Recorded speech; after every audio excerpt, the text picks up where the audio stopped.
And we're going to go live now to the Gaza border where our senior defense correspondent Shai Ben Ari stands by. Good evening, Shai. Is there potential for further violence? We just saw a report with the residents' reactions. What's your take?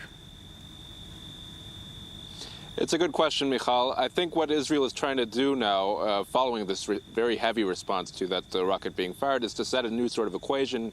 And in fact, a senior Israeli defense official has said as much, saying that this is going to be the typical response for any sort of firing of rockets into Israeli communities, as we saw yesterday, and that really everybody in the region needs to get used to this new reality. The fact that both sides are currently saying that they have no interest in escalation, you have both a senior Hamas official as well as a senior IDF officer saying that there is no desire for escalation at this point, does not necessarily mean that that cannot happen. We've seen plenty of cases in the history of this region where more extremist elements have really been able to drag the entire region into another round of violence, even against the wills of the respective leaderships. In this case, it could potentially be one or two more rockets being fired into Israeli communities. It could potentially be, for example, a terror tunnel, another one being found along the Israel-Gaza border where we're standing. That was the occasion of the last real escalation that we saw back in May when a terror tunnel was found. We saw Hamas actually firing mortars for the first time at Israel since Operation Protective Edge. If that were to happen again, we would again be talking about a potential escalation, perhaps even being able to lead to some sort of outright conflict.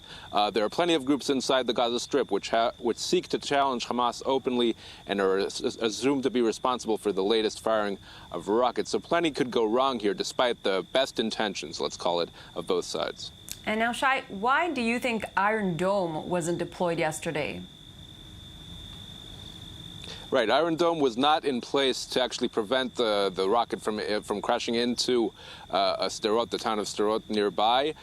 This is a little controversial. Iron Dome generally, it was not in place because it is constantly being checked, tested, and this is part of the process of improving it and upgrading it to make it more effective. There are a number of different batteries, and some residents here are openly questioning why at least one of them couldn't be in place while the others were improved and modified.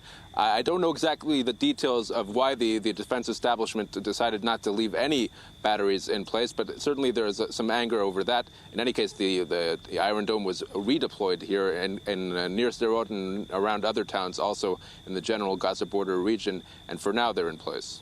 Thanks, Shai, for this, our senior defense correspondent at the Gaza border.